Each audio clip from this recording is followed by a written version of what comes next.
미국 50%더 빠져야 된다.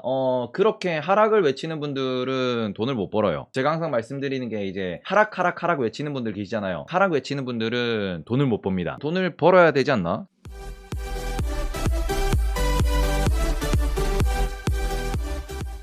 네이버보다 재미있는 테이버. 그분의 관점 논리 중에 하나는 그거지. 부채를 털고 가야 된다. 그러니까 분명히 부채가 문제는 되는데 부채를 다 어떻게 털고 가? 그러니까 논리가 틀렸다는 건 아닌데 지금 부채가 상당히 문제가 있는 건 맞는데 그 부채의 대부분은 부실기업도 부채가 있지만 국가 부채거든요. 그거 어떻게 녹일 거예요? 그래서 뭐 투자에서 그러니까 최악을 생각하면 항상 최악이 뜨는 건데 저는 뭐 편안하게 이렇게 말씀드리는 게 부채 터지면 그때 우리 부채 일으키면 되고 현금으로만 투자하다가 오르면 땡큐 안 오르면 욕하고 그냥 버티면 되는 거니까. 그죠? 그리고 제가 이번에 신용 같은 경우에는 신용이 터지기 어렵다라고 얼마 전에도 이 유튜브에도 영상 올려놨는 거는 사람들이 옛날처럼 테마주에 신용을 안 써요. 그러니까 테마주에 신용을 쓰면은 분명히 문제가 발생을 하는데 어떻게 보면은 스마트하신 분들이 예를 들어 봅시다. 그러니까 이런 걸 예를 들어 봅시다.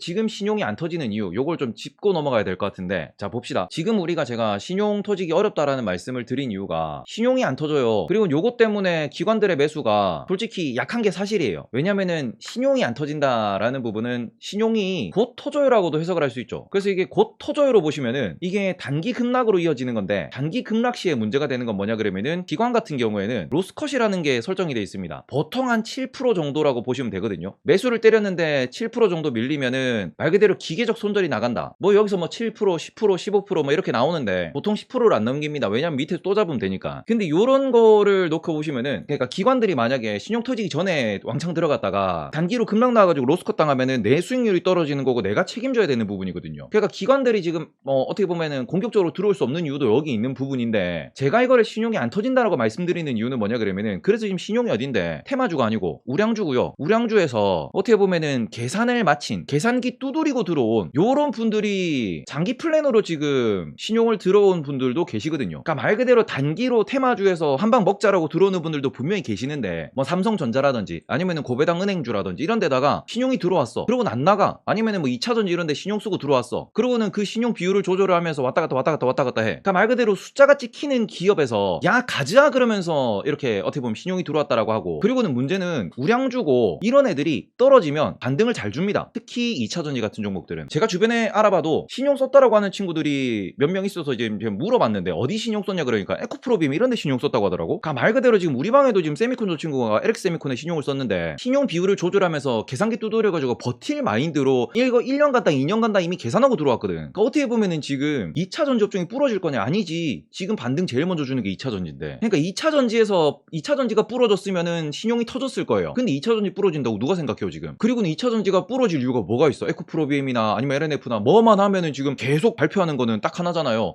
우리 증설합니다. 우리 신규 계약 터졌습니다. 우리 또 증설합니다. 이번에 또 4680도 들어간다며 우리나라에서. 그러니까 우리나라가 지금 2차전지라는 새로운 엔진 동력을 삼은 이 상황에서 신용이 안 터지는 이유는 2차전지가 안 터지니까. 신용이 안 터지는 이유는 그만큼 우량주에 들어갔으니까. 그래서 이런 것들을 보시면은 우리가 지금 투자하는 자세 자체가 예전하고는 많이 달라졌고 그리고 실제로 성장하는 산업에다가 들어가서 투자를 하고 있다라는 점에서 오히려 이분들은 나 신용 좀 털리더라도 나는 더 그 월급을 뭐 벌어가지고 추가로 리필을 하면서 엄마 아빠한테 뭐 돈 좀 이렇게 받아가지고 어떻게든 저렇게든 지금 이거 여기서 이 약 물고 투자하는 이유는 딱 하나거든요. 그래서 내가 집 살 수 있냐 그러면은 집 못 사거든. 맞잖아요. 결혼은 해야 되겠고 사회초년생으로서 뭐해서 집을 사야 될 것 같은데 집을 살 수 있냐 못 사거든. 그러니까 뭐예요? 내가 자산을 증식시키고 난 뒤에 요걸로 내가 집을 사야 되니까 그럼 뭐합니까? 이 악물고 이거를 내가 인생 역전의 기회로 지금 삼고 있는 분들이 한둘이 아니야. 그러면은 인생을 역전하려면은 버텨야지. 그래서 계산기 이빨이 두드리고 들어온 분들 계시거든. 신용 쓴 사람 중에서 그 정도 되는 사람 비율이 얼마나 되냐고요? 예전에는 이렇게 계산하고 들어오는 분이 10%라 그랬다면 지금은 이렇게 들어오는 분들이 적어도 40-50%는 돼요. 그러니까 여전히 예전처럼 가즈아 하고 신용을 때리는 분들도 분명히 계세요. 그러니까 그런 분들 같은 경우에는 터지기도 하고 깡통도 차고 지금도 신용 반대매매는 계속 나가. 근데 그런 분들 대비 실제로 공부를 빡세게 해가지고 들어오신 분들도 계시다라는 거죠. 그러다 보니까 제가 지난번에도 말씀드렸는데 지금 동일한 코스피 2400 수준, 2500 수준 그리고 동일한 코스닥 뭐 800포인트 수준 요 정도 수준에서 우리가 코로나 이전에 있었던 그 신용 신용 대금을 우리는 생각하고 있는데 같은 뭔가 포인트라고 하더라도 이 신용 대금을 우리가 야 이거 그냥 이렇게 저렇게 이렇게 생각하면 안 되는 게, 지금 보세요. 예전 2500 비해가지고 지금 LG엔솔 들어왔죠. 그것만 해도 지수 5%를 차지해. 근데 그것만 들어왔냐? 하이브 들어왔지, 카카오 게임즈 들어왔지, 카카오페이 들어왔지, 카카오 뱅크 들어왔지. 우리가 지금 시가총액 상위에 새로 IPO 된 친구들이 얼마나 많습니까? 그리고 그런 애들한테도 신용이 지금 다 껴있고, 그러다 보니까 당연히 예전보다 우량한 기업에다가 신용이 많이 들어가 있고요. 그리고는 예전보다 IPO, 특히 좋은 기업들의 IPO가 많죠. 그리고 지금 우리가 소위 말해가지고 예전에는 바이오에서 신용 써가지고 한방 노리던 분들이 지금은 2차 전지라고 하는 성장하는 산업에서 신용 들어와가지고, 아니 뭐 이거는 뭐 2023년 4년 뭐 5년 이렇게 보고 지금 들어온 건데, 이게 예전만큼 신용 그 잔고가 줄어드는 게 그 논리적으로 맞냐고. 그러니까 여의도 형들이 지금 이게 숫자의 딜레마, 통계의 딜레마에 빠져 있는 건데, 옛날에는 요 정도 코스피 코스닥의 지수에서는 신용이 뭐 예를 들어서 한 15조 10에서 15조 정도 있었는데, 지금 계속 20조 이상 이렇게 있다 보니까 야 이거 터져가지고 이렇게 돌아가야 제대로 된 찐 반등이 나오지 않겠냐 라는 생각도 하시는데, 여기서 일부 뭐 신용이 터지고 뭐 단기 급락이 나와야 바닥을 다지는 여전히 뭐 심리가 돌아서고 이런 얘기도 분명히 나올 수 있겠지만, 가장 중요한 건 뭐냐 그러면은, 여기서 늘어난 이 신용 자체가, 이 추가된 신용 자체가 어디로 들어왔냐? 생각보다 스마트하게 들어온 게 많다라는 거죠. 그러니까 그런 부분을 놓고 보시면은 정말 신용이 바바바방 터지고 찐반등이 올 거냐, 아니면은 지지부진하게 이 상태에서 계속 흘러가다가 아니 뭐 실적 좋아지네요 뭐 이러면서, 삼성전자 많이 빠졌네요, 대형주들 이만큼은 진짜 많이 빠졌네요, 환율 좋아지네요, 외국인 들어오네요 이러면서 올라갈지, 그러니까 이 신용을 업고 올라갈지, 이 부분은 우리가 개인적으로 판단을 좀 많이 해보셔야 될 것 같아요. 그러니까 저는 판단하기에, 물론 여기에도 먹구름은 많이 껴있을 겁니다. 여기에도 그 어떻게 보면은 장난질 하시는 분도 많을 거고 분명히 더러운 돈도 많을 거야. 하지만 그럼에도 불구하고 우리가 이 신용이 터지기를 기다린다라는 부분은, 그러니까 여의도 형들이 지금 그렇게 표현하는 부분은 어떻게 보면은 지금 시대는 안 맞지 않나 라는 부분을 조금 체크를 해 보셨으면 좋겠습니다. 신용으로 밑에서 잡아서도 있는데, 신용 비율 자체를 조절하고 들어오는 분들도 계시고요. 그리고는 또 신용 같은 경우에는 그 락바텀이라고 볼 수 있는 그런 기업들한테서 들어오고 우량한 기업에 들어오고, 여기서 만약에 LNF 에코프로비엠이 마이너스 50% 간다고 칩시다. 단기에 진짜 뭐 장이 안 좋아져가지고. 근데 그렇게 되면은 그러면 신용 많이 터지겠지. 왜냐면 제 주변에도 그쪽에 신용 쓴 사람이 생각보다 많더라고. 그러니까 몰랐는데 그쪽에 신용 쓴 사람이 생각보다 많아. 2차 전지에다가. 그래서 그런 부분은 우리가 조금 체크를 해보셔야 될 것 같습니다. 그리고 2차 전지 같은 경우에는 지금도 너무 장이 좋아요. 그러니까 신용 터지는 거 어떻게 할 수 있냐? 오늘도 터졌어요. 오늘도 터지고 어제도 터졌어요. 근데 그럼에도 불구하고 지금 신용 대금이 많이 안 줄어든다라는 거죠. 우리가 그 금융 통계 포털 여기 들어가 보시면은, 금융 통계 여기 들어가시면은 여기 그 나오거든. 여기 금융투자협회 여기 들어가시면 여기 그 우리 증시 자금 추이가 있습니다. 여기 들어가시면 여기에 그 신용 공유 형한 요 잔고 추이가 있거든요. 이거 여전히 20조잖아요. 분명히 터지긴 터졌어. 분명히 지금 보시면은 하루에 지금 터지는 물량이 100만 단위이기 때문에 억원 단위로 봅시다. 억원 단위로 보시면은 얼마 터졌냐? 한 500억 터졌죠 지금. 그죠? 그 전날에도 500억 터졌어요. 그러니까 15, 16 그러니까 목금에 분명히 터진 물량이 있긴 있어요. 반대매매 튀어나갔다는 소리거든 이거. 근데 이럼에도 불구하고 이게 예전처럼 그냥 코로나 이전처럼 말 그대로 그냥 뭐 15조 뭐 12조 이렇게까지 터져 나갈 거냐? 그건 아니다라는 거고. 특히 지금 코스닥에서 뭔가 조금 그 요상한 종목에서는 많이 터져 나갔습니다. 지금 보시면은 코스닥이 팡팡 줄었어요. 팡팡 많이 줄었어. 여기서 300억 터지고, 그 다음에 여기 3천억 터지고, 3천억 터지고, 여기서 2천억 터졌죠. 6천억 터졌구나. 어휴,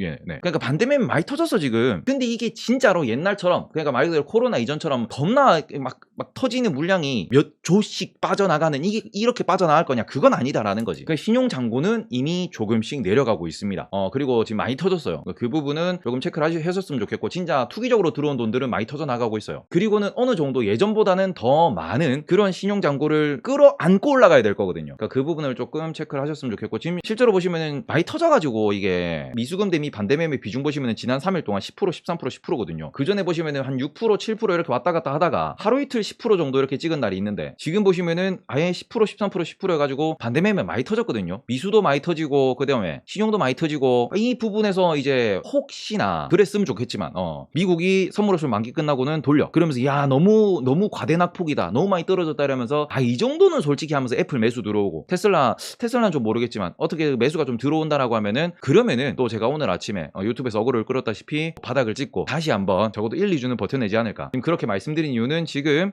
추세를 보셨을 때 이게 주봉 기준입니다. 주봉 기준으로 하락 추세 바닥까지 떨어졌고요. 일봉 기준으로 보시면은 요렇게 떨어져 있는 상황이죠. 금리를 올리니 뭘 하니 어쩌니 이렇게 밀려 있는 상황인데, 여기서 이러고는 다음 주 월요일 휴장하고 화요일날 똥 솟아주면은 아이고 네 또 박스권 얘기 나오겠죠. 그런 거를 어떻게 보면 조금 체크를 해보셨으면 좋겠고, 신용이자가 이제 금리가 올라가 막재다라고 하시는데, 이제 그런 부분은 부분 손절 정도로 보셔야 되고, 말 그대로 버티다가 하고는 반대매매 튀어나가는 그런 물량은 줄어들지 않을까라고 생각을 합니다. 그 정도. 그리고 신용잔고 같은 경우에는 맨날 똑같은 얘기긴 한데, 예전에 그 10조라는 돈이랑 지금의 10조라는 돈은 돈 사이즈가 다르잖아요. 부동산이 얼마나 올랐는데 월급이 월급은 안 올랐나?